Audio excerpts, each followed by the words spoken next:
Welcome guys, आप सभी को स्वागत है मेरे चैनल पर। इस वीडियो में हम क्या करने वाले हैं, इस वीडियो में हम कार्बन एंड इस कंपाउंड्स को एक ही वीडियो में पूरा चैप्टर पढ़ने वाले हैं। वन शॉट में होगा, थोड़ा स्पीड से होगा। जैसे इन डिटेल मेथड में हम जैसे पढ़ रहे थे वैसे नहीं होगा, उससे थोड़ा स्पीड होगा। ओके, तो फिर इसमें एक साथ रिवीजन करने में मतलब एक फ्लो के साथ हम पूरा चैप्टर के स्टार्टिंग से चैप्टर के लास्ट तक जाएंगे। ओके, तो फिर पहले स्टार्ट करते हैं कार्बन के इम्पोर्टेंस से।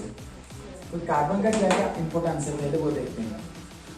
देखो, कार्बन का बहुत सारे इम्पोर्टेंस है। जैसे पहला है हमारे अर्थ का एटमॉस्फेयर का 0.03% जो भी गैस है वो कार्बन का ही है, मतलब कार्बन कंपाउंड का गैस है। ओके, और एक पॉइंट है यह है एटमॉस्फेयर का।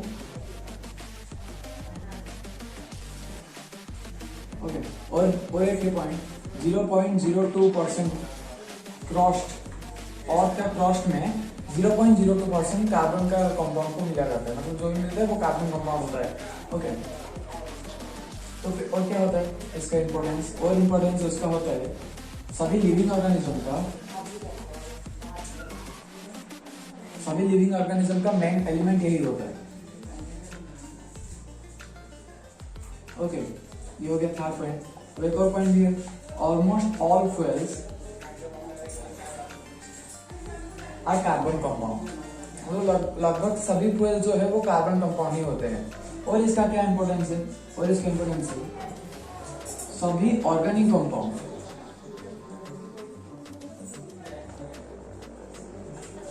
कार्बन कंपाउंड होते हैं।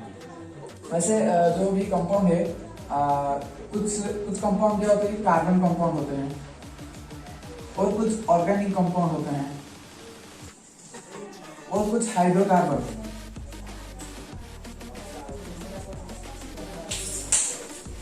कार्बन कंपाउंड मतलब जिसमें कार्बन होता है, और कुछ भी एलिमेंट हो सकता है, एक्स वाई जो भी हो सकता है, लेकिन उसमें कार्बन भी होता है। ऑर्गेनिक कंपाउंड में क्या होता है, कार्बन होता है, साथ में हाइड्रोजन भी होता है, और साथ में और कुछ भी हो सकता है। ओके, लेकिन हाइड्रोकार्बन में ओनली कार्बन एंड हाइड्रोजन ही होता है। ओनली इन दोनों को मिला के ही यह हाइड्रोकार्बन बनता है। हमारे चैप्टर में हाइड्रोकार्बन के बारे में है।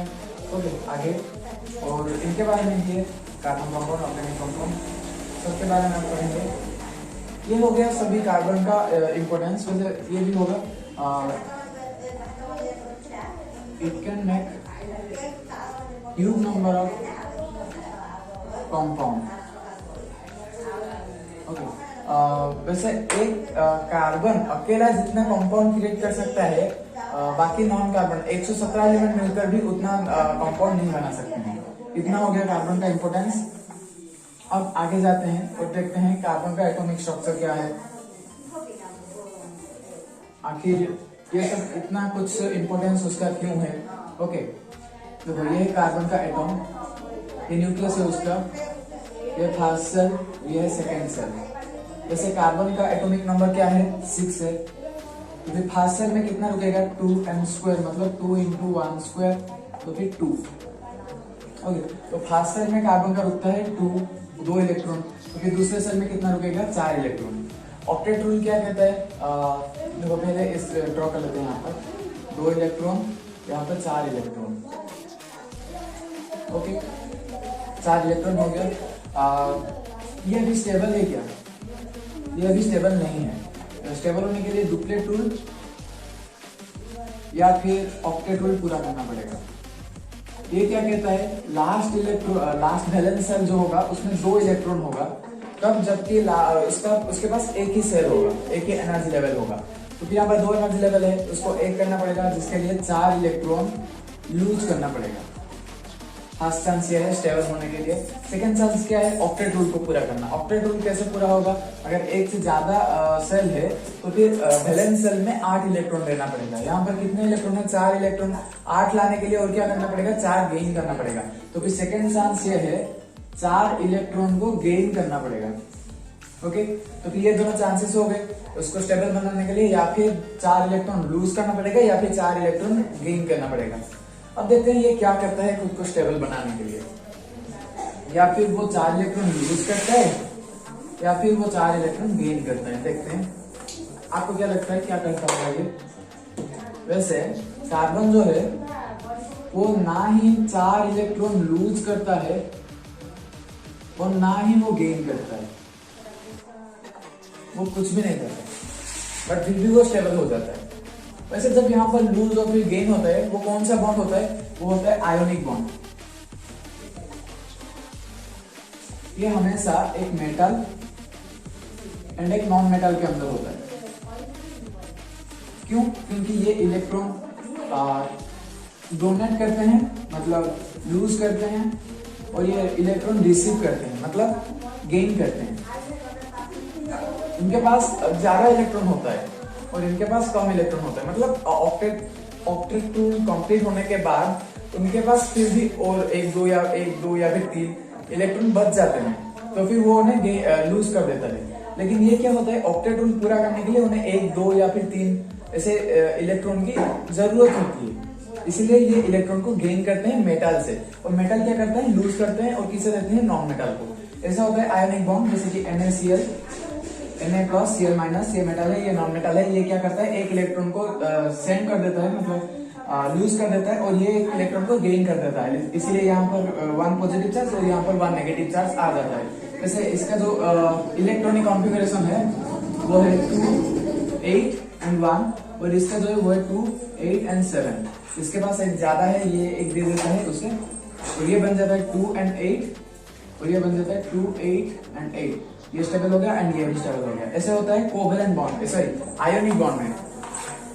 तो फिर कार्बन आयोनिक बॉन्ड नहीं करता है। क्यों नहीं करता है? और अगर नहीं करता है तो फिर वो क्या करता है? देखो, कार्बन क्या करता है ना, कार्बन कोवेलेंट बॉन्ड बनाता है। कोवेलेंट बॉन्ड मतलब इलेक्ट्रॉन का sharing of electron. Okay, sharing of electron ये क्या होता है? पहले देखो ये आयोनिक बॉन्ड क्यों नहीं बनाता है? क्योंकि देखो इसके पास पहले से number of electron is equal to number of proton होता है। ओके, तो फिर यहाँ पर क्या होगा? Number of electron number of proton के साथ इक्वल होगा, तो फिर यहाँ पर कितने प्रोटॉन होंगे? यहाँ पर number of electron is equal to इसका जो एटॉमिक नंबर होगा, atomic number is equal to number of electron is equal to number of proton. तो फिर इसका एटॉमिक नंबर 6 है, तो फिर नंबर ऑफ इलेक्ट्रॉन भी 6 होगा और नंबर ऑफ प्रोटॉन भी 6 होगा। तो इसके पास 6 प्रोटॉन है, मतलब 6 पॉजिटिव चार्ज है, क्योंकि एक प्रोटॉन के पास एक पॉजिटिव चार्ज होता है। ओके, वो है 1.6 × 10⁻⁻19 कूलम। ओके, उसे हम 1 यूनिट ऑफ चार्ज भी बोलते हैं। तो उसके पास 6 यूनिट ऑफ चार्ज होगा पॉजिटिवली, और नेगेटिव चार्ज भी उतना ही होगा, तभी वो स्टेबल होगा, वो एटम का न्यूट्रली चार्ज होगा। लेकिन वो ऑक्टेट रूल को पूरा करने के लिए अगर वो आयोनिक बॉन्ड बनाएगा तो फिर उसे 4 इलेक्ट्रॉन को लूज करना पड़ेगा, 4 इलेक्ट्रॉन को लूज करना पड़ेगा, जिसकी वजह से उसके पास माइनस चार्ज क्या रहेगा? 2 यूनिट ऑफ माइनस चार्ज, और पॉजिटिव चार्ज क्या रहेगा? वो रहेगा 6 यूनिट ऑफ पॉजिटिव चार्ज। मतलब इनका जो रेशियो है ना, ये बहुत ज्यादा हो जाता है, मतलब 6 प्रोटॉन और ओनली 2 इलेक्ट्रॉन। ये स्टेबल नहीं हो सकता है, मतलब ये इम्पॉसिबल है। और अगर वो 4 इलेक्ट्रॉन गेन करता है तब क्या होता है? 10 माइनस का आ जाता है माइनस चार्ज, और 6 प्रोटॉन होता है, जिसकी वजह से 6 यूनिट ऑफ पॉजिटिव चार्ज। मतलब 6 प्रोटॉन 10 इलेक्ट्रॉन को होल्ड करके रखना, मतलब ये बहुत ही मुश्किल है। और 2 इलेक्ट्रॉन इतना एनर्जी, मतलब 4 इलेक्ट्रॉन को लूज करना है, इसके लिए बहुत एनर्जी चाहिए, जो कि कार्बन नहीं दे सकता। मतलब ये दोनों ही फिजिबल नहीं है। ओके, तो फिर वो क्या करता है? Sharing of electron. अच्छा, वो शेयरिंग ऑफ इलेक्ट्रॉन कैसे करता है? इलेक्ट्रॉन शेयर वो कैसे करता है देखते हैं। क्या करता है ना, पहले हम H2 का फॉर्मेशन देखते हैं। ओके, देखो H का एटॉमिक नंबर क्या है? 1 है, तो फिर इसके पास वैलेंस शेल में 1 इलेक्ट्रॉन है। यहाँ पर एक और H है, इसका भी वैलेंस इलेक्ट्रॉन में कितना इलेक्ट्रॉन होगा? 1 ही होगा, क्योंकि इसका भी एटॉमिक नंबर 1 ही है। तो यहाँ पर भी 1 हो गया। अब देखो, इसको अपना डुप्लेट रूल पूरा करने के लिए कितना इलेक्ट्रॉन चाहिए? 1 इलेक्ट्रॉन चाहिए, क्योंकि डुप्लेट रूल में 2 इलेक्ट्रॉन होता है। तो फिर इसके पास ऑलरेडी 1 है, उसे और कितना चाहिए? 1 और चाहिए। तो फिर यह क्या करता है? इस वाला ये क्या करता है? इस हाइड्रोजन का इस इलेक्ट्रॉन को अपना बनाता है, मतलब अपना बनाता है। और ये वाला हाइड्रोजन क्या करता है? इस हाइड्रोजन का इस इलेक्ट्रॉन को अपना बनाता है। मतलब ये इसका भी है और ये इसका भी है। सिमिलरली ये वाला इलेक्ट्रॉन ये इसका तो है ही और इसका भी है, तो फिर ये क्या हुआ, शेयरिंग ऑफ इलेक्ट्रॉन हो गया। यहाँ पर एक पेयर ऑफ इलेक्ट्रॉन शेयर हुआ है। एक पेयर के लिए हम ऐसे वन लाइन दिखाते हैं, तो फिर ये क्या हो गया, H सिंगल बॉन्ड H। अगर एक पेयर होगा तो फिर वो सिंगल बॉन्ड होगा, अगर डबल बॉन्ड होगा तो फिर वहां पर 2 पेयर होगा तो फिर वो डबल बॉन्ड होगा, अगर 3 पेयर होगा तो फिर वो ट्रिपल बॉन्ड होगा। तो फिर H2 ऐसे फॉर्म होता है। यहाँ पर इसका भी डुप्लीकेटेड पूरा हो गया और इसका भी डुप्लीकेटेड पूरा हो गया। ओके, ऐसे होता है H2। अब देखते हैं O2। H2 जो था वो सिंगल बॉन्ड था। ओके, H2 ऐसा। अब O2 देखते हैं। O इसका वैलेंस शेल में कितना इलेक्ट्रॉन होता है, 6 इलेक्ट्रॉन होता है। क्यों? क्योंकि इसका जो एटॉमिक नंबर है वो है 8। अगर 8 इलेक्ट्रॉन है तो फिर इसका जो वैलेंस शेल में 6 इलेक्ट्रॉन होगा। 6 1 2 3 4 5 6। दूसरा ऑक्सीजन भी है, उसका भी वैलेंस शेल में 6 इलेक्ट्रॉन होगा। 1 2 3 4 और 5 6। अब इसको कितना और इलेक्ट्रॉन चाहिए अपना ऑक्टेट पूरा करने के लिए, और 2 इलेक्ट्रॉन चाहिए अपना वैलेंस शेल को पूरा करने के लिए।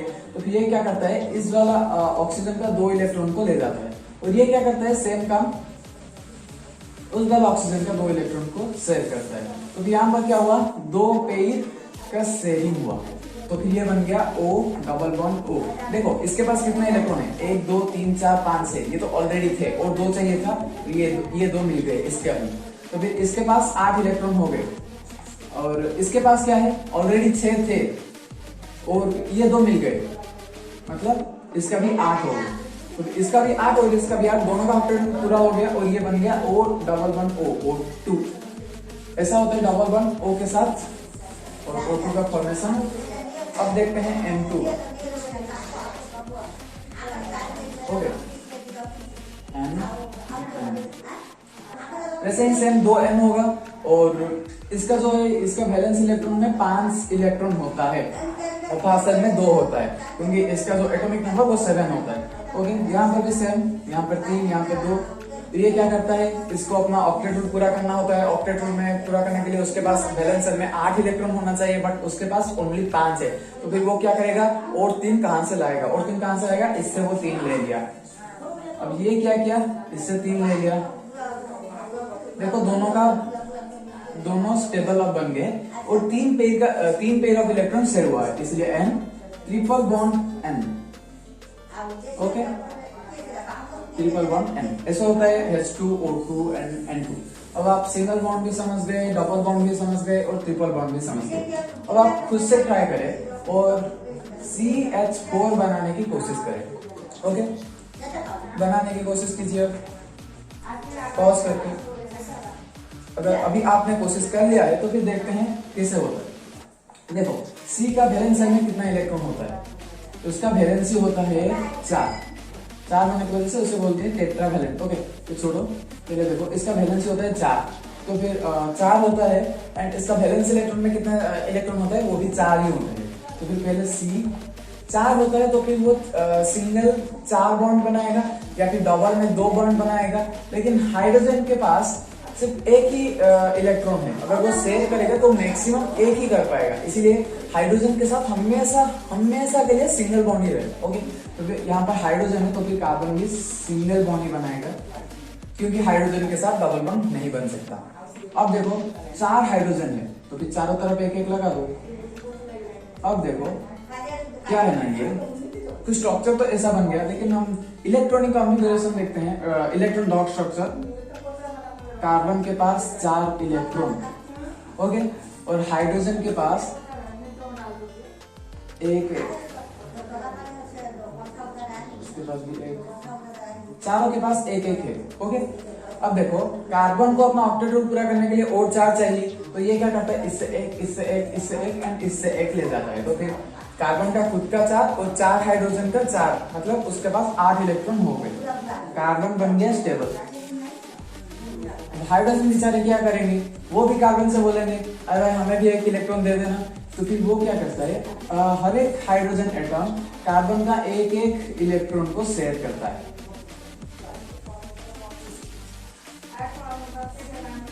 अब देखो दोनों सभी चारों हाइड्रोजन के पास दो दो इलेक्ट्रॉन है, मतलब वो सभी अपना डुप्लेट रूल पूरा कर रहे हैं और कार्बन अपना ऑक्टेट रूल पूरा कर रहा है। तो भी यहाँ पर हो गया CH4 का फॉर्मेशन, ऐसा होता है CH4। ओके, फिर से ये जो कोवेलेंट बॉन्ड बना इसका तो कुछ प्रॉपर्टीज होगा। देखो पहला है, जो भी कंपाउंड कोवेलेंट बॉन्ड से बनता है उसे हम बोलते हैं कोवेलेंट कंपाउंड। ओके, पहला वन कोवेलेंट कंपाउंड।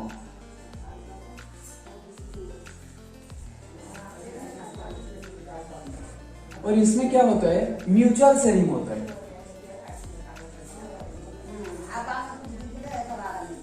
अगर मैं मेरा एक इलेक्ट्रॉन तुम्हारे साथ शेयर कर रहा हूं तो फिर तुम भी तुम्हारा एक इलेक्ट्रॉन मेरे साथ शेयर करोगे। ऐसा नहीं कि मैं 2 करूंगा और तुम 1 करोगे, ऐसे नहीं।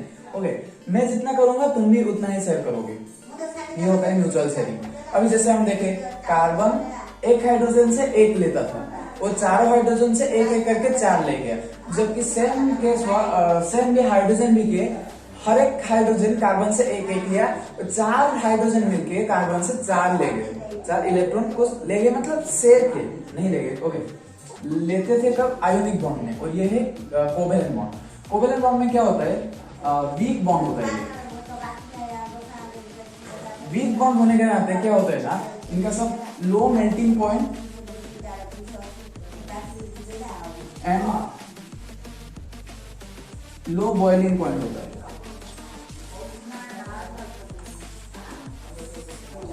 एक एग्जांपल देखते हैं, जैसे मीथेन है। मीथेन जिसका अभी हम बनाए electron box structure covalent bond, जो CH4 ये वाला था। ओके, CH4, इसका जो मेल्टिंग पॉइंट है वो है 90 केल्विन और इसका जो बॉइलिंग पॉइंट है वो है 111 केल्विन, मतलब बहुत ही कम है, बहुत ही कम है। 273.15 केल्विन पर 0 डिग्री सेल्सियस होता है। मतलब 0 से तुम अगर इसको तुम 0 बनाओगे, 0 डिग्री केल्विन मतलब -273.15 केल्विन होगा, सेल्सियस होगा, मतलब बहुत ही कम। ओके, करीब ये होगा 273 मतलब 183.15 सेल्सियस डिग्री माइनस।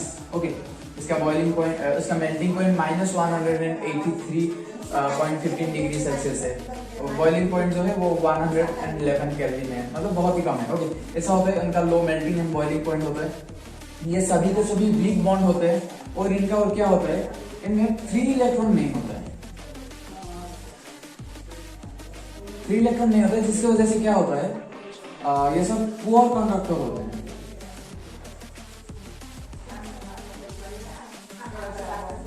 इलेक्ट्रिसिटी का। ओके, ऐसे एक एक्सप्रेशन है, कि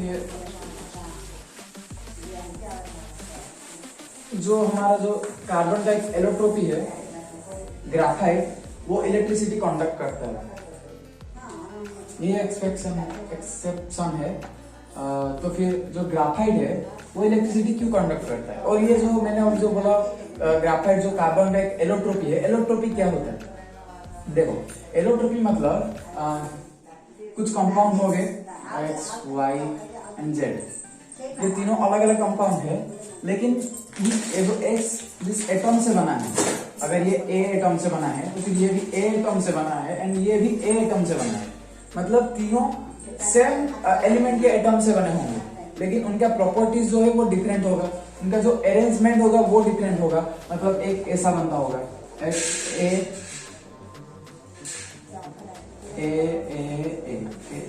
यहाँ से 3 फिर यहाँ से 3 यहाँ से 3 ऐसा होगा, और एक क्या होगा, और एक ऐसा होगा यहाँ से 2 यहाँ से 2 और कुछ ऐसा होगा मतलब ऐसा होगा। सभी का स्ट्रक्चर जो अलग अलग होगा, मतलब उन सभी एटम का अरेंजमेंट अलग अलग होगा, उन सभी का फंक्शन भी डिफरेंट होगा। ओके, बट वो सभी सेम एटम से बने होंगे, मतलब सेम एलिमेंट का एटम से बने होंगे। ओके, उन सभी का फिजिकल स्टेट जो है वो भी सेम रहेगा। अगर मतलब कार्बन का सभी इलेक्ट्रोपी जो है वो सभी फिजिकल स्टेट में है सभी, इनका सभी का फिजिकल स्टेट जो है वो सॉलिड है। ओके, सभी का फिजिकल स्टेट सेम होगा, सेम एटम से बने होंगे, सेम एलिमेंट का एटम से बने होंगे, डिफरेंट अरेंजमेंट होगा उन सभी एटम का। और क्या डिफरेंट होगा, उन सभी का फिजिकल, उन सभी का जो प्रॉपर्टीज है वो सभी डिफरेंट होगा थोड़ा बहुत। ओके, ये हो गया एलोट्रोपी के बारे में। और जो कार्बन का जो 3 एलोट्रोपी हमारे बुक में गिवन है, वो पहला है ग्राफाइट, जो कि अधिक काम करता है जैसे कंडक्शन, ओके, इलेक्ट्रिसिटी का। वो क्यों करता है, देखो पहले क्या है कि कार्बन का एक एटम यहाँ पे 3 एटम के साथ कनेक्टेड होता है, 3 एटम के साथ।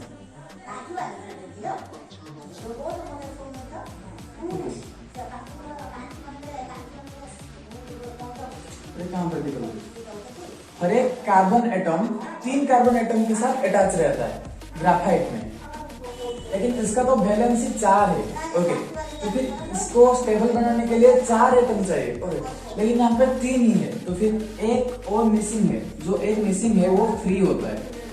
इसीलिए ये फ्री एटम क्या करता है, यही इलेक्ट्रिसिटी कंडक्शन करता है। ग्राफाइट के केस में क्या है, ग्राफाइट में एक कार्बन एटम जो कि 4 के साथ कनेक्टेड होता है, इसीलिए ये बहुत ही स्ट्रॉन्ग बॉन्ड होता है और ये इलेक्ट्रिसिटी भी कंडक्शन नहीं करता है। ओके, फिलहाल डायमंड की बात छोड़ो, ग्राफाइट की बात देखो। ये जो इसका जो स्ट्रक्चर है वो क्या है, लेयर स्ट्रक्चर है, और इसका जो शेप है वो हेक्सागोनल है।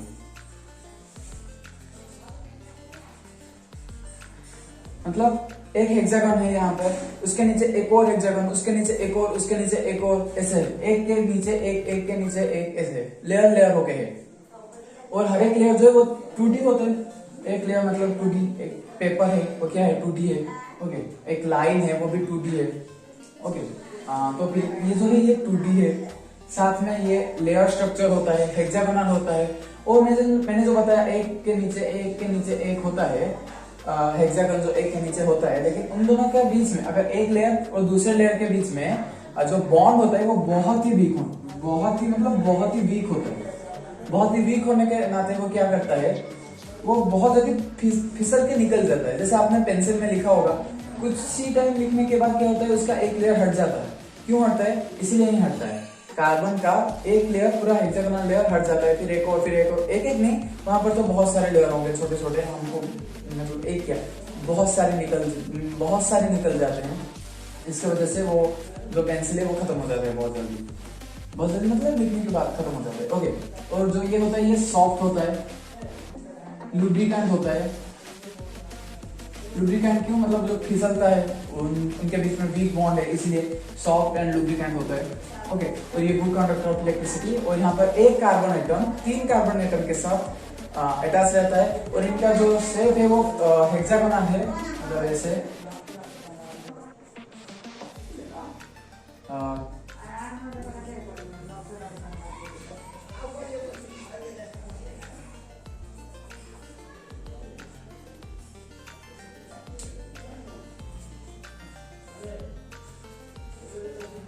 और यहाँ पे से सबसे एक निकलता होगा, वरना तीन बॉन्ड कहाँ होगा, 3 बॉन्ड को फुलफिल करने के लिए। और वैसे यहाँ पर ऐसा भी होता है।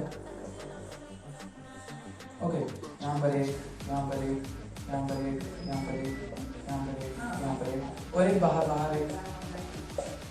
एक बॉन्ड बाहर भी होता है। इसलिए वो एक कार्बन एटम 3 कार्बन एटम के साथ अटैच रहता है, हेक्सागोनल होता है।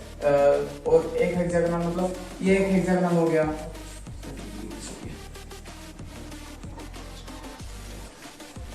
फिर यहाँ पर एक और हो गया, यहाँ पर एक और, ऐसे बहुत सारे होंगे। फिर उसके नीचे एक और, फिर उसके नीचे एक और, उसके नीचे एक और, ऐसे होता है। और इन सभी के बीच में जो बॉन्ड होता है वो बहुत ही वीक होता है, सॉफ्ट होता है, लुब्रिकेंट होता है। ओके, और ये गुड कंडक्टर ऑफ इलेक्ट्रिसिटी होता है। अब देखते हैं ग्राफाइट के बारे में बहुत कुछ हो गया, डायमंड के बारे में देखते हैं। डायमंड, ओके, डायमंड बहुत ही इजी। ओके, डायमंड क्या होता है, वैसे आर्टिफिशियल डायमंड भी बनता है, वो सिंथेसाइज करके।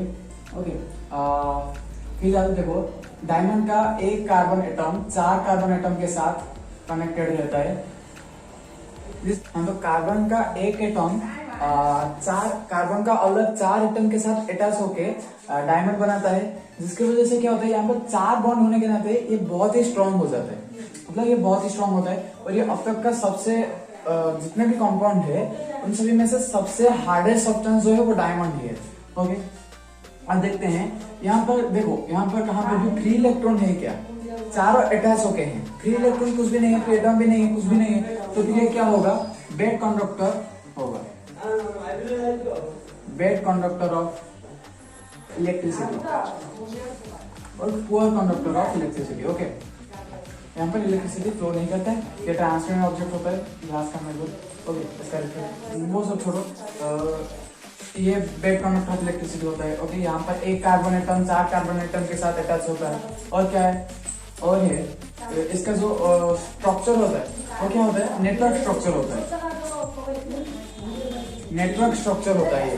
ओके, मतलब इससे एक होगा, ये सब ये एक स्क्वायर जैसा होगा। तुम देख लो, मैं अभी स्क्रीन में कुछ दिखाऊंगा।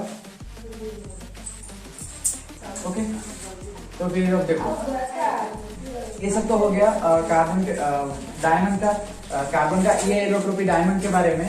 अब आगे देखते हैं एक और एलोट्रोपी जो है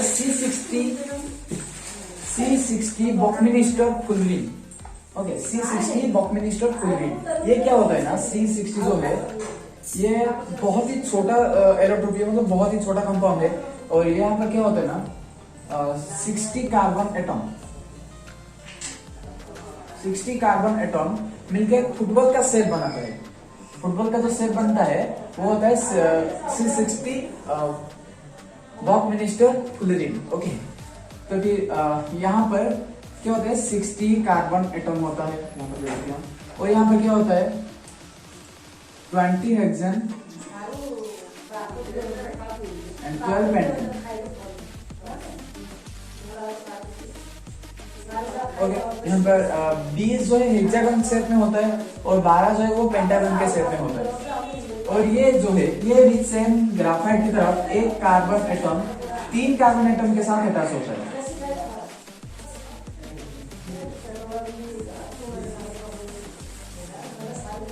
अब देखते हैं डायमंड जो है, डायमंड एलोट्रोपी के बारे में देखते हैं, जो कि कार्बन का दूसरा एलोट्रोपी है। वैसे तो ये कार्बन के बहुत सारे एलोट्रोपी है, लेकिन हमारे बुक में जो 3 गिवन है उसमें से 2 नंबर पे जो है वो डायमंड है। तो फिर डायमंड में क्या होता है ना, डायमंड में एक कार्बन का एटम 4 कार्बन के एटम के साथ अटैच होता है। और ये जो स्ट्रक्चर होता है इसका, ये नेटवर्क स्ट्रक्चर है।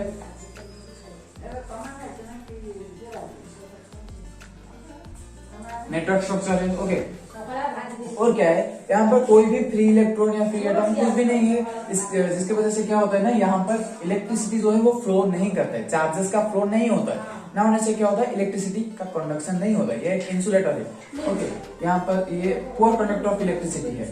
और क्या है इसके बारे में, और ये जो है ना, ये देखो यहाँ पर बहुत सारे बॉन्ड है, 4 बॉन्ड है, और इसकी वजह से क्या होता है ना, ये बहुत ही हार्ड बन जाता है। और सभी कंपाउंड में से सबसे हार्डेस्ट कंपाउंड जो है वो कार्बन का ये एलोट्रोपी है, जो कि है डायमंड। ओके, तो ये हो गया। अब देखते हैं C60 बकमिनिस्टर फुलरिन, ये एक और एलोट्रोपी है कार्बन का, और ये बहुत ही छोटा है। फिलहाल कुछ साल पहले डिस्कवर हुआ है ये C60 बकमिनिस्टर फुलरिन। देखो यहाँ पे क्या होता है, यहाँ पर है 60 कार्बन एटम। ओके, यहाँ पे 60 कार्बन एटम है। ओके, तो फिर यहाँ पर क्या होता है ना, एक कार्बन एटम 3 कार्बन एटम के साथ अटैच होता है। जैसे कि आपको पहले बताया था, ग्राफाइट भी ऐसा ही था, एक कार्बन एटम 3 कार्बन एटम के साथ अटैच होता था। लेकिन ग्राफाइट में क्या था, वो जो शेप था वो हेक्सागोनल शेप था और लेयर स्ट्रक्चर था। बट यहाँ पर क्या है, ये 3D है, वो भी 2D था, बट ये 3D है। और साथ में ये क्या है, ये फुटबॉल का शेप बनाता है, ये फुटबॉल का शेप बनाता है, जिसमें 20 हेक्सागन के शेप में होता है और 12 जो है वो पेंटागन के शेप में होते हैं। ओके, ये हो गया। और यहाँ पर देखो, यहाँ पर 3 कार्बन के साथ अटैच होने के नाते ये क्या यहाँ पर क्या होता है, 3 इलेक्ट्रॉन या 3 एटम यहाँ पर मिल जाता है, जिसकी वजह से ये गुड कंडक्टर ऑफ इलेक्ट्रिसिटी भी होता है।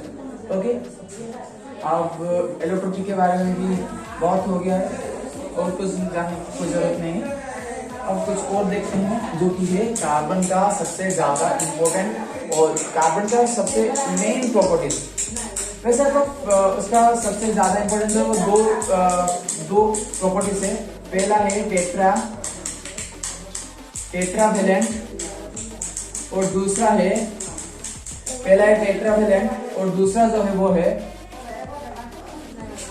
कैटिनेशन।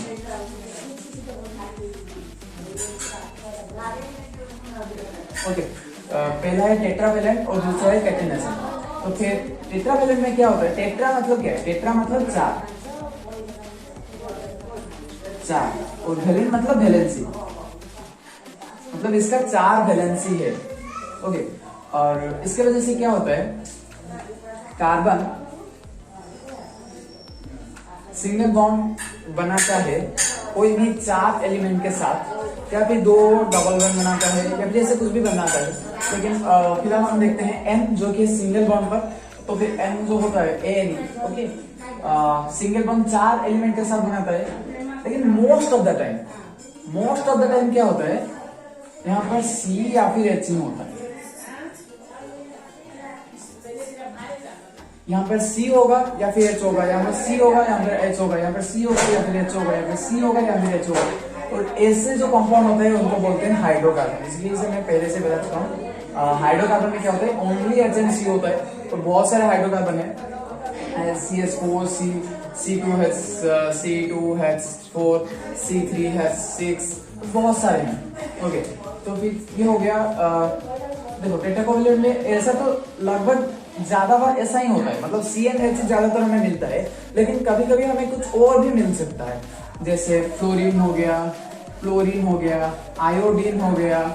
ओके, ये सब हमें मिल सकता है। नाइट NO2 हो गया, कुछ भी हमें वहां पर मिल सकता है। अगर ऐसे हमें कुछ वहां पर मिलता है जो कि कार्बन के बदले में यूज होता है और मेन कार्बन में नहीं होता है, देखो एक कार्बन का चेन होता है, वो हम कैटिनेशन में देखेंगे। अभी देखो कैटिनेशन हम पहले देख लेते हैं, फिर ताकि आपको ये बहुत इजी से समझ में आ जाए। कैटिनेशन ये बोलता है कि एक ही एलिमेंट का एटम कुछ पैटर्न बना के खुद से ही वो अलग अलग कंपाउंड बनाने की जो जिसके पास ये पावर होता है उसको हम बोलते हैं, जिसके पास ये प्रॉपर्टी होता है वो होता है कैटिनेशन। जैसे इसका एक एग्जांपल है जो कि कार्बन है, वो भी कैटिनेशन बनाता है। वैसे सिलिकॉन भी है जो कि कैटिनेशन को बना सकता है, लेकिन बहुत ही कम एटम, 8 ऐसे। लेकिन यहाँ पर बहुत सारे, जैसे कि C60 हो गए, यहाँ पर 60 कार्बन अकेले मिलकर एक कंपाउंड बना रहे हैं। ओके, तो फिर कैटिनेशन में क्या हो सकता है, पहला है स्ट्रेट चेन, मतलब C C C C C C ऐसे स्ट्रेट चेन में वो एक एलिमेंट बना सकता है। और क्या बना सकता है, ब्रांच में C C C ऐसा है, या फिर यहाँ पर 2 ब्रांच हो गया C C, फिर यहाँ से C C C, और यहाँ से 2 ब्रांच हो गया C C C, यहाँ पर फिर straight chain C C। Okay, ये हो गया ब्रांच। अब देखो ये साइक्लिक भी बना सकता है। साइक्लिक कैसे, C, यहाँ पे C, यहाँ पे C, यहाँ पे C, यहाँ पे C, यहाँ पे C, तो यहाँ पे बॉन्ड। ये साइक्लिक हो सकता है, ब्रांच बना सकता है, स्ट्रेट चेन बना सकता है, या फिर इन तीनों का कॉम्बिनेशन भी बना सकता है। मतलब ऐसे C C C C C C C C। Okay, ये सब हो गया, ये कैटिनेशन है। देखो यहाँ पर ये स्ट्रेट चेन, यहाँ पर हो गया ब्रांच, देखो यहाँ पे ब्रांच हो रहा है, और यहाँ पर देखो साइक्लिक भी है। चलिए, ये है कैटिनेशन। तो ये जो स्ट्रेट चेन होता है, इस चेन से, ये एक चेन है। ओके, ये चेन है, तो फिर यहाँ पर क्या होगा, 3 हाइड्रोजन होंगे। ओके, क्योंकि इसका एक ही बैलेंस सेटिस्फाई हो रहा था। यहाँ पे 2 हाइड्रोजन होंगे और यहाँ पे 3 हाइड्रोजन होंगे। अगर इनमें से कुछ भी एक हाइड्रोजन को हटा के उसके जगह पर आ जाता है, जैसे फ्लोरीन आ गया यहाँ पर, तो फिर ये क्या कहलाएगा? अगर यहाँ पर फ्लोरीन आके सी ही आ गया, यहाँ पर सी आ गया और यहाँ पर और भी सी है,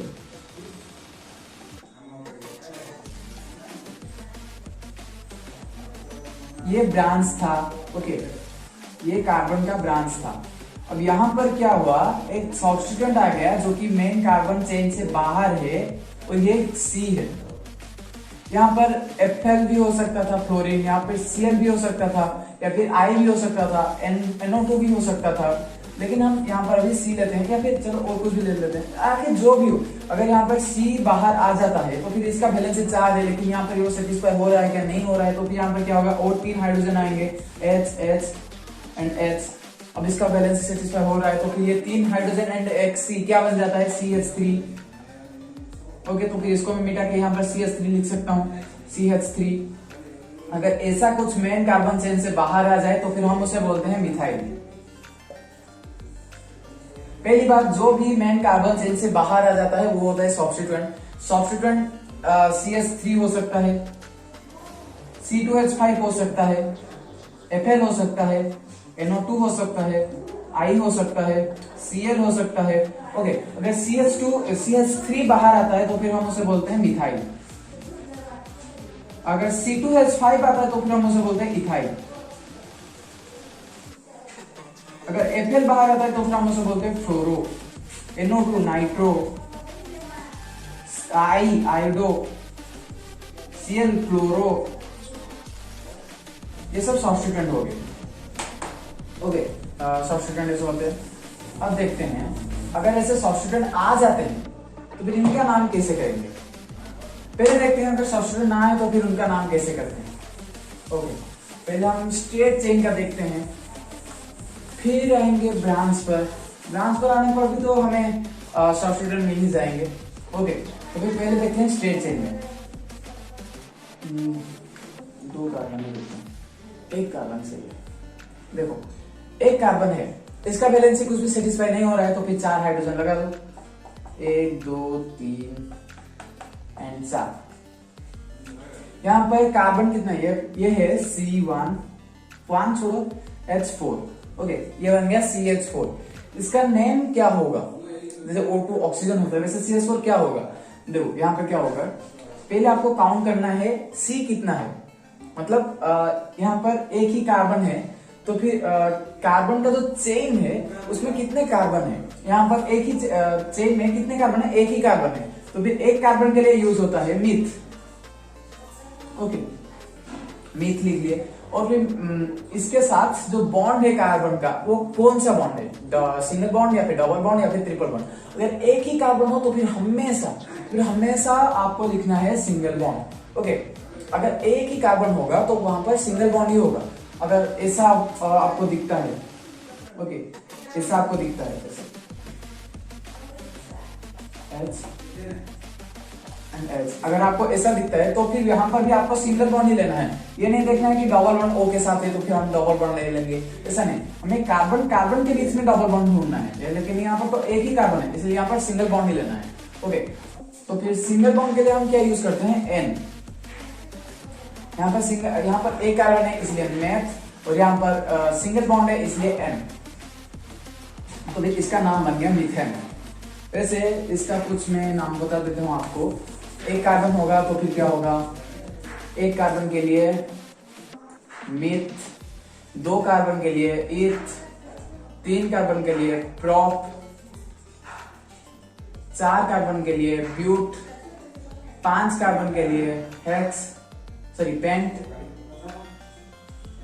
6 कार्बन के लिए हेक्स, 7 कार्बन के लिए हेप्ट, 8 कार्बन के लिए ऑक्ट, 9 कार्बन के लिए नॉन, 10 कार्बन के लिए डेक, 11 कार्बन के लिए ऑनडेक और 12 कार्बन के लिए डुडेक। ऐसा होता है। वैसे आपको इतने से नहीं है, 9 या 10 तक याद रखिए। ओके, रिपीट कर देता हूं।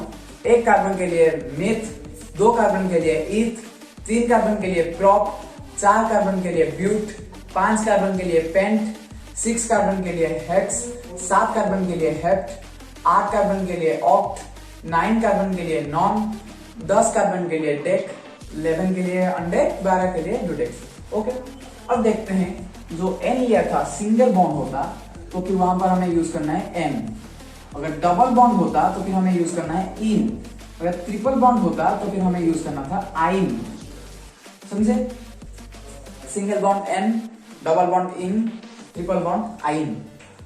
तो फिर अब आपको मैं 2 टर्म बोल देता हूं अभी, वैसे शायद बीच में छूट गया था, जो भी हुआ था आपको मैं 2 टर्म बोल देता हूँ, सैचुरेटेड एंड अनसैचुरेटेड। सैचुरेटेड में क्या होता है, तुम्हें इतना हाइड्रोजन मिलता है, काफी हाइड्रोजन मिलता है कि तुम कार्बन कार्बन के बीच में सिंगल बॉन्ड में ही कंपाउंड बना सको। देखो अभी 2 कार्बन है और तुम्हें हाइड्रोजन गिवन है 6, तुम्हारे पास 6 हाइड्रोजन है और 2 कार्बन है, तो फिर तुम क्या करोगे, पहले सिंगल बॉन्ड लगा दो, फिर 6 हाइड्रोजन है तो फिर एक के लिए 3, इसके लिए 1, इसके लिए 1, इसके लिए 1 और इसके लिए 1, इसको 3 एंड इसको 3 हाइड्रोजन मिल गया। अब देखो यहाँ पर सिंगल बॉन्ड है, कार्बन कार्बन के बीच में सिंगल बॉन्ड है और ये कंपाउंड जो है ये स्टेबल हो गया है, तो फिर ये हो गया सैचुरेटेड, सैचुरेटेड हो गया। और सैचुरेटेड जो है वो ज्यादातर रिएक्टिव नहीं होते हैं। अनसैचुरेटेड क्या है कि आपके पास 2 कार्बन है और हाइड्रोजन गिवन है ओनली 4, या फिर ओनली 2, तो फिर क्या करोगे तुम, 4 हाइड्रोजन है तो फिर 1 कार्बन के लिए 2 हाइड्रोजन हुआ, तो इसको 1 एंड इसको 1, वैसे ही इसको 1 एंड इसको 1। देखो अभी इसका 2 ही बैलेंस से सेटिस्फाई हुआ है और 2 चाहिए, और 2 के लिए ये क्या करेगा, कार्बन के साथ डबल बॉन्ड बनाएगा। समझे? अगर 2 ही हाइड्रोजन गिवन होता तो क्या होता, C और यहाँ पर भी C, 2 ही हाइड्रोजन है, इसको मिलता 1 हाइड्रोजन एंड इसको मिलता 1 हाइड्रोजन। अब इन दोनों का सिर्फ एक ही बैलेंस से सेटिस्फाई हुआ है और 3 बैलेंस चाहिए, तो फिर ये क्या करेंगे, 2 कार्बन के बीच में ट्रिपल बॉन्ड बनाएंगे, तो फिर ये हो गया अनसैचुरेटेड एंड ये भी हो गया अनसैचुरेटेड। अनसैचुरेटेड जो हाइड्रोकार्बन होते हैं वो थोड़ा सा रिएक्टिव होते हैं इनसे, सैचुरेटेड कार्बन के कंपेयर से ये थोड़ा ज्यादा रिएक्टिव होते हैं। ओके, आप इन सभी को याद कर लें। वैसे जो सॉफ्टवेयर का भी बोला था वो भी याद कर ले, CH3 methane, C2H5 ethane, Cl chloro, Br bromo, okay, Cl chloro, आइडो, okay, NO2 nitro, ये सब आप याद कर लें। ये दोनों भी याद कर ले पॉज करके या फिर नोट कर ले, इतना तो समझ गए। अब थोड़ा देख लेते हैं साइक्लोकार्बन, वो क्या होता है। वैसे हमारे बुक में इतना तो इम्पोर्टेंट कुछ नहीं है, बस देख लो। साइक्लोकार्बन बनने के लिए हमें मिनिमम 3 कार्बन के एटम चाहिए। ओके, वो अगर साइक्लो कुछ भी बनता है, साइक्लो के बाद कुछ भी हाइड्रोकार्बन बनता है तो फिर वहां पर प्रोप से ही स्टार्ट होगा, क्योंकि मेथ और इथ से वो स्टार्ट नहीं होगा, क्योंकि वहां पर 2 ही कार्बन होंगे और 2 कार्बन या फिर 1 कार्बन को यूज करके तुम कोई लूप कैसे बना सकते हो, वो साइक्लिक नहीं हो पाएगा। इसलिए आपको 3 कार्बन की जरूरत होगी। अगर 3 होगा तो फिर ये एक लूप बन गया। ओके, तो फिर इसका कितना बैलेंस से सेटिस्फाई हो रहा है, 2 हो रहा है और 2 चाहिए, H2, इसका भी 2 हो रहा है, H2, इसका भी 2 हो रहा है, H2, ऐसे हो जाएगा साइक्लोकार्बन। वैसे हमारे बुक में आपको एक ही याद रखना है, वैसे ज्यादा इंपॉर्टेंट जो है वो है बेंजीन। ओके, बेंजीन जो है उसका स्ट्रक्चर कैसा है, वो एक हेक्सागन के जैसा है, C C C C C C। सब में पहले सिंगल बॉन्ड लगा दो और यहाँ पे डबल बॉन्ड है। डबल बॉन्ड कैसा है, ऑल्टरनेटिव है, मतलब एक सिंगल बॉन्ड फिर एक डबल बॉन्ड, फिर एक सिंगल बॉन्ड फिर एक डबल बॉन्ड, फिर एक सिंगल बॉन्ड एक डबल बॉन्ड, ऐसा है बेंजीन का स्ट्रक्चर। अब देखो हमें हाइड्रोजन को भी फिल करना है। यहाँ पर कितना बैलेंस से सेटिस्फाई हो रहा है, एक सेटिस्फाई हो रहा है, मतलब एक और चाहिए, एक और के लिए हम यहाँ पर लिखते हैं। आप ऐसे एक स्टिक बना के भी हाइड्रोजन लिख सकते हो या फिर ऐसे डायरेक्ट भी लिख लोगे तो फिर भी सेंस बनता है। ओके, ऐसे लिखने से भी होगा या फिर ऐसे ओनली एच। आप देखो सभी कार्बन का 3 बैलेंस से सेटिस्फाई हो रहा है और एक हाइड्रोजन की जरूरत है, इसलिए यहाँ पर एक हाइड्रोजन लग गया। ये मोनोवैलेंट होता है हाइड्रोजन। मतलब जैसे कार्बन टेट्रावेलेंट वैसे H जो है वो मोनोवेलेंट, इसका एक वैलेंस होता है, इसलिए यहाँ पर H लगा दिया। ये बेंजीन का स्ट्रक्चर है, ओके, इंपॉर्टेंट स्ट्रक्चर है, याद रखना इसे। और क्या है इसका जो फॉर्मूला है बेंजीन का वो है C6H6। देखो C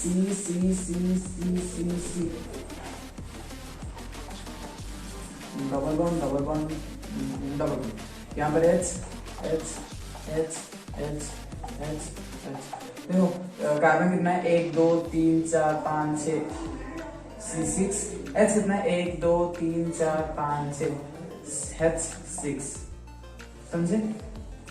C6H6 ये है बेंजीन जो कि साइक्लोकार्बन है, एक साइक्लोहाइड्रोकार्बन, ये भी समझ गए होंगे।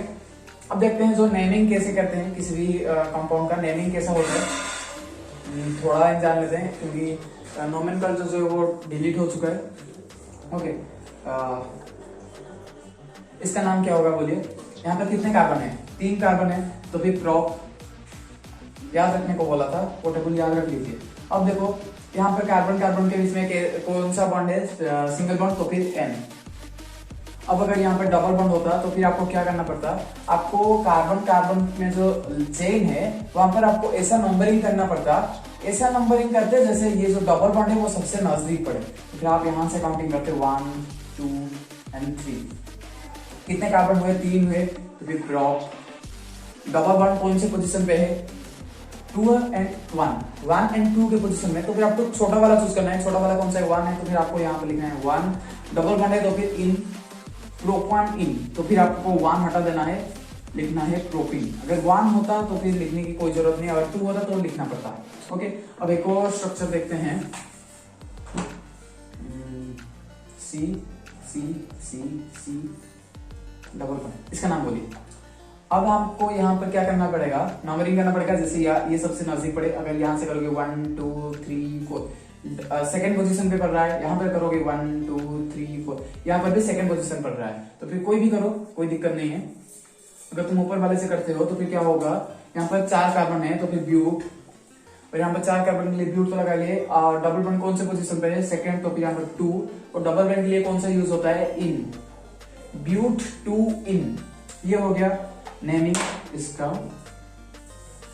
अब थोड़ा देख लेते हैं, आइसोमर्स देख लेते हैं पहले। ओके, आइसोमर्स सी सी डबल बॉन्ड सी सी, ये तो आपको ये तो अभी आपने देख लिया। ये क्या था? ब्यूट 2 इन। अभी जस्ट आपने देखा, यहाँ पर अभी हाइड्रोजन को फिल करते हैं। यहाँ पर एक वैलेंसी सेटिस्फाई है, 3 वैलेंसी सॉरी 3 हाइड्रोजन, यहाँ पर 3 सेटिस्फाई है, 1 यहाँ पर भी 3 है, 1 यहाँ पर 1 है, 3। ओके, इसका फॉर्मूला लिख लेते हैं, C4, H कितना है? 3 1 4 1 5 5 3 8 H8। अब एक और देखते हैं, C double bond C C and C। अब देखो यहाँ पर भी 4 कार्बन है, तो फिर 4 कार्बन के लिए क्या यूज होगा? ब्यूट। डबल बॉन्ड कौन से पोजीशन में है? 1 2 3 एंड 4, 1 पोजीशन में है, तो फिर यहाँ पर 1 लिखने की कोई जरूरत नहीं, 1 को छोड़ो। तो फिर डबल बॉन्ड के लिए क्या यूज होता है? इन, तो फिर यहाँ पर लिख लिए इन, ब्यूटीन। अब इसका फॉर्मूला क्या होगा? फॉर्मूला के लिए C4 एंड अभी हाइड्रोजन को फिल करते हैं। यहाँ पर हाइड्रोजन को फिल करते हैं, यहाँ पर आएगा 3 हाइड्रोजन, यहाँ पर भी आएगा 3 हाइड्रोजन, यहाँ पर आएगा 1 हाइड्रोजन एंड यहाँ पर आएगा H2। देख लो, अब इन सभी हाइड्रोजन को ऐड करो। 2 + 1 3, 3 + 3 9, 3 + 3 6, 2 1 सॉरी यहाँ पर 2 होगा। ओके, देखो दो सेटिस्फाई हो रहा है और 2। ओके, अब यहाँ पर हाइड्रोजन को काउंट करो। 2 + 1 3, 3 + 2 5, 5 + 3 8, H8। देखो इसका फॉर्मूला जो है, इसका भी फॉर्मूला सेम है। देखो यहाँ पर एक डबल बॉन्ड है, यहाँ पर भी एक ही डबल बॉन्ड है, यहाँ पर 4 कार्बन, यहाँ पर भी 4 कार्बन, बट डिफरेंस क्या है इनका IUPAC नेमिंग में? इसका नाम है ब्यूट 2 इन और इसका नाम है ब्यूट इन, ये है डिफरेंस। और यहाँ पर देखो और क्या डिफरेंस है? यहाँ पर डबल बॉन्ड की पोजीशन डिफरेंस है। यहाँ पर है डबल बॉन्ड की पोजीशन फर्स्ट पर, यहाँ पर है सेकंड पर। ऐसे मतलब ऐसे कंपाउंड को बोलते हैं जिनका मॉलिक्यूलर जो फॉर्मूला है वो सेम होगा और इनका जो नेम है IUPAC नेमिंग चेंज होगा, तो फिर उनको हम बोलते हैं आइसोमर्स। और ये कौन से टाइप का आइसोमर है? ये है पोजीशन आइसोमर। पोजीशन आइसोमर, मतलब पोजीशन डबल बॉन्ड का पोजीशन चेंज हो रहा है, यहाँ पर एक पोजीशन, यहाँ पर एक पोजीशन। ओके, अब एक और आइसोमर के देखते हैं, एक और आइसोमर। ओके, सी सी सी सी सी, ये एक हो गया, और एक कंपाउंड है सी सी सी सी सी। ओके, यहाँ पर हम पहले हाइड्रोजन को फिल करते हैं। यहाँ पर होगा 3 हाइड्रोजन, यहाँ पर होगा 3 हाइड्रोजन, यहाँ पर होगा 1 हाइड्रोजन, यहाँ पर होगा H2, यहाँ पर होगा H3। सही, यानी देखो यहाँ पर होगा 3 हाइड्रोजन, यहाँ पर होगा 2 हाइड्रोजन, यहाँ पर भी 2 हाइड्रोजन, यहाँ पर भी 2 हाइड्रोजन एंड यहाँ पर 3 हाइड्रोजन। ये भी सही है। फिर देखो, अब देखो आपको फॉर्मूला बनाना है, कितने हाइड्रोजन है यहाँ पर, 5 हाइड्रोजन है। सही, 5 कार्बन है, C5। यहाँ पे कितने हाइड्रोजन है देखो, 3 3 6 1 7 8 9 10 11 12 H12। अब इसमें कितने कार्बन है, 5 कार्बन है, C5। हाइड्रोजन कितने हैं, 3 से 5 से 7 8 9 10 11 12 H12। दोनों का फॉर्मूला सेम है। अब देखते हैं इसका आईयूपीएसी नेमिंग क्या होगा। आईयूपीएसी नेमिंग देखो, आप पहले इसका देख लो, कितने कार्बन है, 5 कार्बन। 5 कार्बन के लिए क्या यूज होता है, पेंट। और सभी में कैसा बॉन्ड है, सिंगल बॉन्ड। सिंगल बॉन्ड के लिए N। ये हो गया सिंपली आपका पेंटेन। लेकिन ये क्या है, इसमें तो कार्बन तो ऐसे आ गया, और मैं आपको बताया था CH3, ये क्या है, ये एक सब्स्टिट्यूएंट है। सब्स्टिट्यूएंट क्या होता है, मेन कार्बन चेन से बाहर आ जाता है। बाहर आ जाता है तो फिर हम मेन कार्बन चेन से इसे इंक्लूड नहीं करेंगे। हमें कार्बन को गिनना है, नंबरिंग करना है, वो भी कैसे, मेन कार्बन चेन के अंदर। इसको 1, इसको 2, इसको 3 एंड इसको 4। आप बोलते इसको 1, इसको 2, इसको 3 एंड इसको 4 करने से क्या प्रॉब्लम था, प्रॉब्लम यह था कि आपको ऐसा नंबरिंग करना है जैसे सब्स्टिट्यूएंट सबसे पास पड़े। जैसे आपको पहले भी करना था, आपको ऐसा नंबरिंग करना था जैसे डबल बॉन्ड या फिर ट्रिपल बॉन्ड सबसे पास पड़े। जैसे यहाँ पर आपको ऐसा नंबरिंग करना है जैसे सब्स्टिट्यूएंट आपको सबसे पास पड़े। तो फिर आपको क्या करना है, ऊपर वाला मिटाना है, नीचे वाले से करना है। 1 2 एंड 3 4। यहाँ पर 4 कार्बन है, 4 कार्बन के लिए क्या होगा, ब्यूट। ब्यूट एंड सभी में कैसा बॉन्ड है, सिंगल बॉन्ड M। अब देखो जो सब्स्टिट्यूएंट है वो कौन से नंबर पर है, 2 नंबर पे, तो फिर आपको यहाँ पर 2 लिखना है। और सब्स्टिट्यूएंट जो है वो क्या है, CH3। CH3 के लिए आप क्या यूज करते हैं, मिथाइल। ओके, सब्स्टिट्यूएंट पहले लिखना है, फिर ब्यूटेन। 2 मिथाइल ब्यूटेन 2 नंबर पर है, सेकंड पोजीशन पर, इसलिए 2। CH3 के लिए हम क्या सब्स्टिट्यूएंट यूज करते हैं, CH3 सब्स्टिट्यूएंट के लिए हम यूज करते हैं मिथाइल। तो ये हो गया 2 मिथाइल ब्यूटेन और ये हो गया पेंटेन। तो फिर ये दोनों 2 मिथाइल ब्यूटेन एंड पेंटेन, ये दोनों आपस में आइसोमर है। ये कौन सा आइसोमर है, ये है ब्रांच आइसोमर। तो ये कैसा आइसोमर है, ये है स्ट्रेट चेन आइसोमर। ओके, ये हो गया। अब आपको एक डाउट आया होगा, डाउट ये होगा कि अगर ऐसा कंडीशन हो जाए,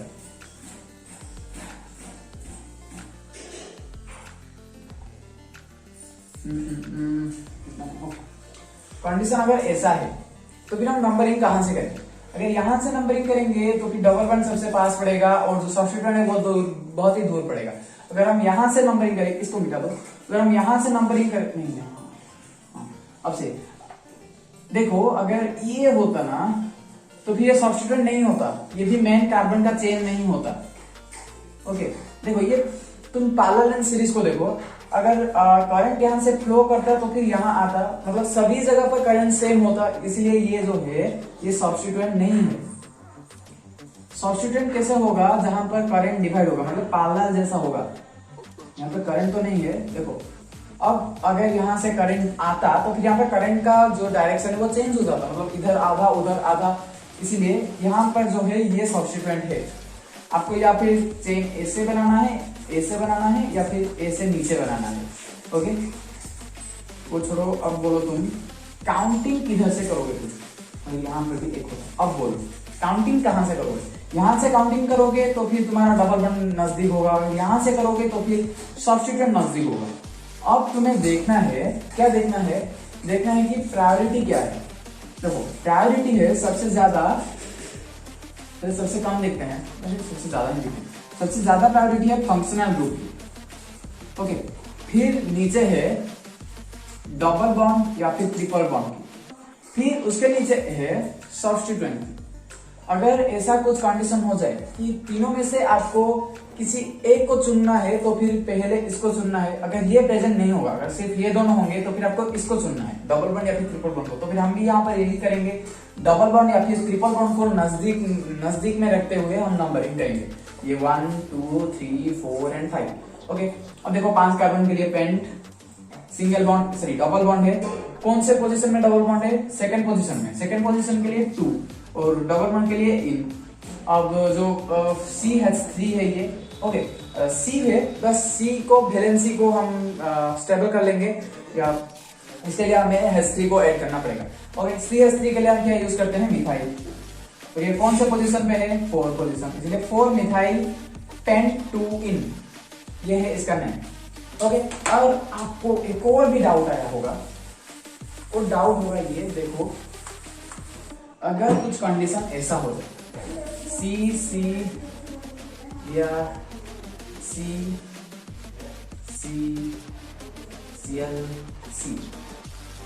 अब बोलो नंबरिंग कहां से करोगे? यहां से या फिर यहां से? यहां से करोगे तो फिर ये सब्स्टिट्यूएंट सबसे पास आएगा, यहां से करोगे तो फिर ये सब्स्टिट्यूएंट सबसे पास आएगा। अब क्या करोगे? अब क्या करोगे? तुम अल्फाबेटिकली जाओगे। अल्फाबेटिकली मतलब देखो, B सबसे पहले आता है या फिर C आता है अल्फाबेट में? B सबसे पास में आता है, इसलिए आपको यहां से नंबरिंग करना है 1 2 3 4 एंड 5। आपको इसका IUPAC नेम जो है वो आपको कमेंट सेक्शन में बोलना है, इसका IUPAC नेम क्या होगा। ओके, आपको ये बोलना है कमेंट सेक्शन पे। मैं आपको फिर से दिखा देता हूं, ये सॉरी BR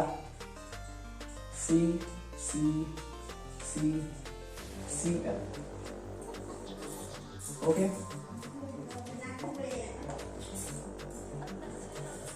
ओके, तो कमेंट सेक्शन में बोलना है ये वाला,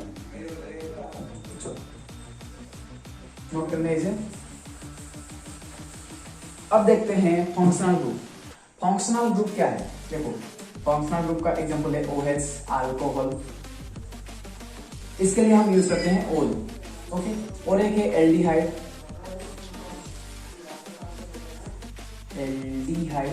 इसका जो फॉर्मूला है वो है CHO, इसके लिए हम यूज करते हैं L। और एक है कीटोन, इसका है ओन, और इसका है CO नहीं हो। ओके, अब देखते हैं कार्बोक्सिलिक एसिड।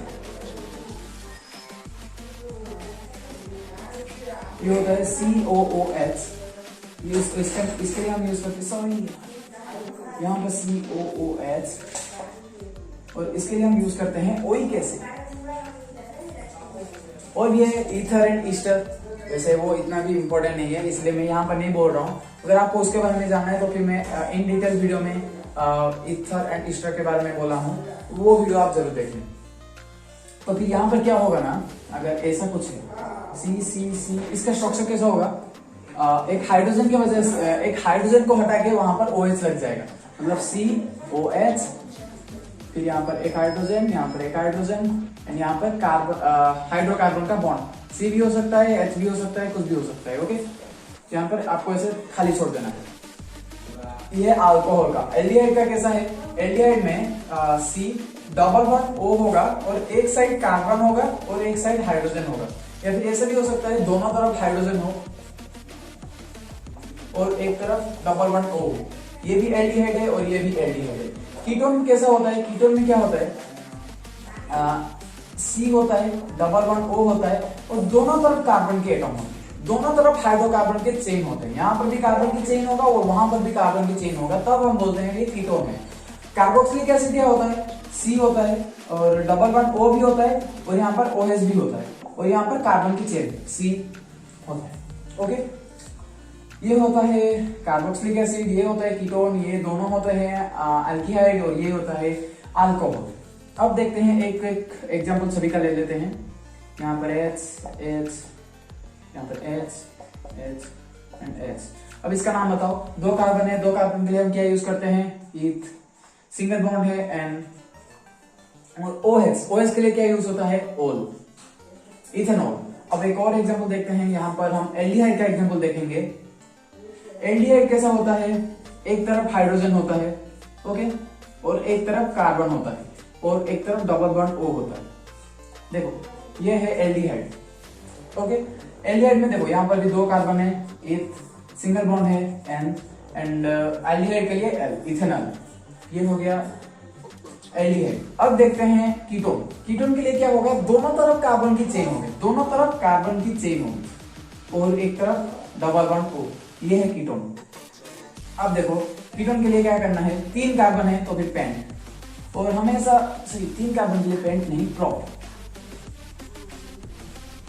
ये मीथ से स्टार्ट हो सकता है, ये भी मीथ से स्टार्ट हो सकता है, लेकिन जो कीटोन है वो कभी भी मीथ से स्टार्ट नहीं हो सकता, कि ईथ से भी स्टार्ट नहीं हो सकता। ये स्टार्ट होने वाला है प्रोप से, मतलब इसके लिए मिनिमम 3 हाइड्रोजन की जरूरत है, ओके। तो फिर यहाँ पर 3 हो गए प्रोप, और सभी में सिंगल बॉन्ड N, प्रोपेन, और इसके लिए हम यूज करते हैं ओन, प्रोपेन ऑन, और इसका जो कॉमन नेम है वो है एसीटोन,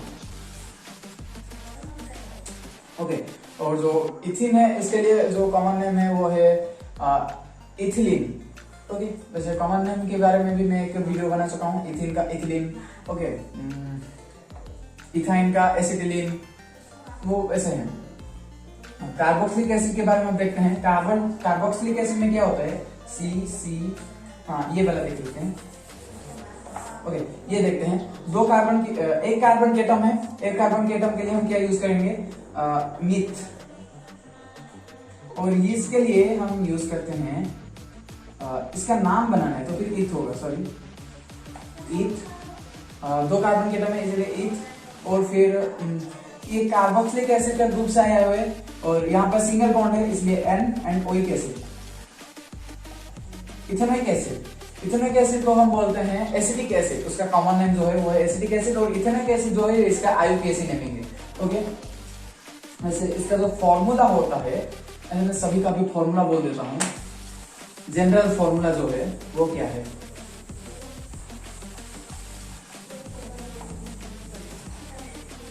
सभी का जनरल फॉर्मूला देखते रहें, और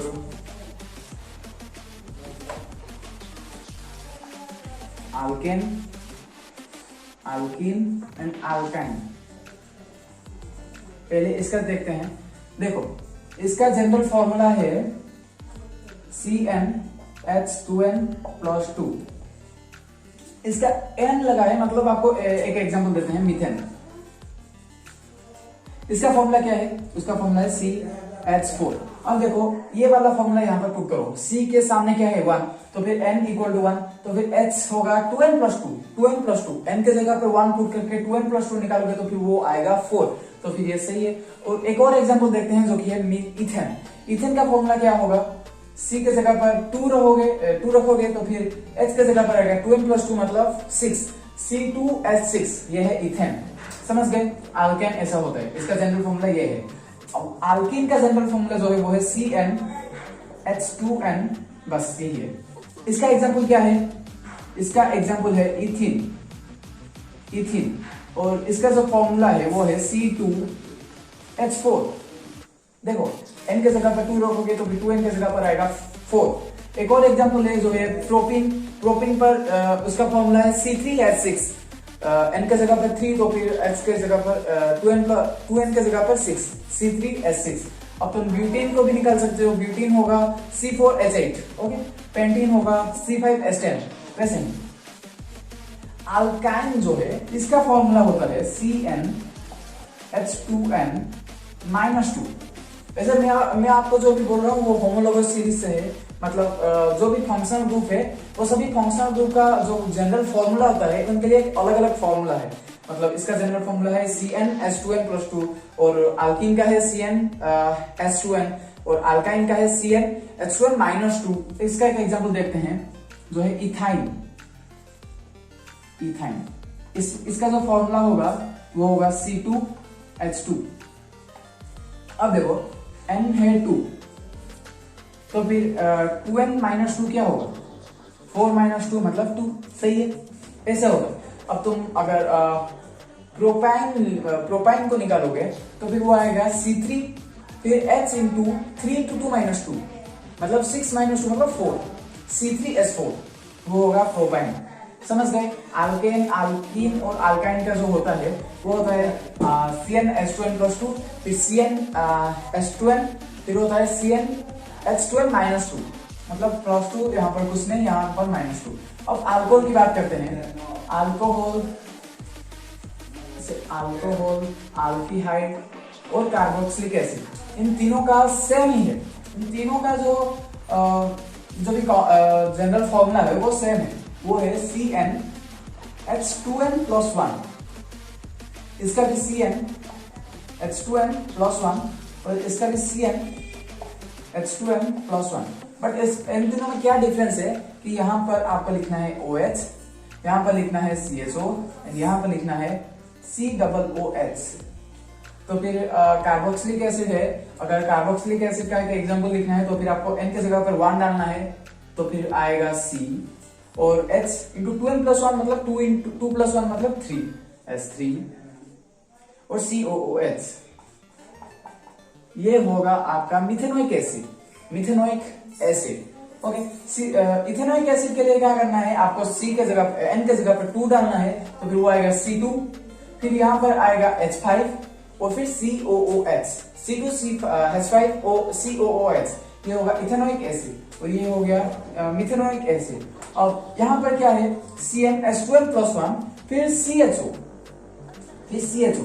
अगर आप यहाँ पर 1 डालोगे तो फिर आएगा C, H के जगह पर क्या H, फिर 2n+1 मतलब N के जगह पर 1 डालोगे तो फिर 2+1 मीन्स 3, S3, फिर यहाँ पर होगा CHO।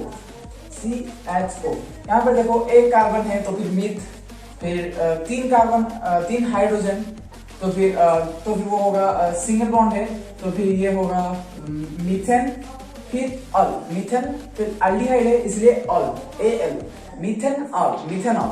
ओके, ये होगा मीथेनॉल।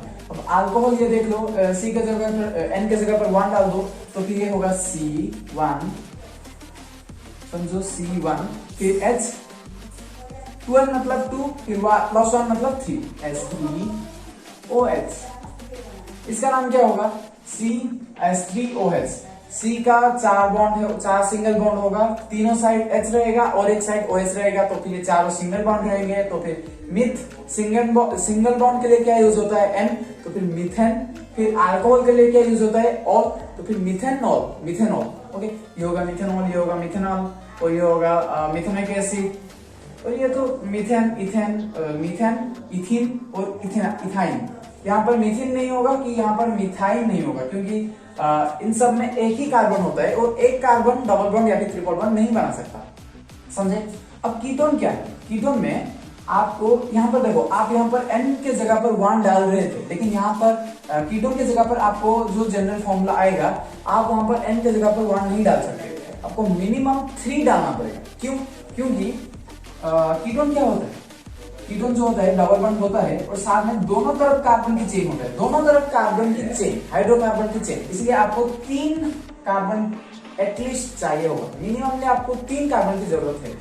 तो फिर 3 कार्बन, ओके। इसका जो जनरल फॉर्मूला है वो है CnH2n। अगर आप N की जगह पर 3 डालोगे मतलब C3H होगा 6, C3H6, ओके, ये होगा कीटोन। तो फिर अब और क्या आगे इस वीडियो को एंड करते हैं। तो फिर ये था हमारा पूरा कार्बन एंड इट्स कंपाउंड्स का होल चैप्टर। आपको समझ में आया या फिर नहीं आया, वैसे क्लास 10 का ये मेरा पहला चैप्टर है साइंस का, मैंने पहले 4th चैप्टर को ही चूज किया था। ओके, आप कुछ भी मुझे सजेशन दे सकते हैं कमेंट बॉक्स में, और आपको कैसा लगा वीडियो और क्या समझ में आया या नहीं आया, कुछ भी आप मुझे बोल सकते हैं कमेंट सेक्शन में। और वैसे नेक्स्ट वीडियो इलेक्ट्रिसिटी का है कल से, ओके, उसे भी जरूर देखना। Bye bye.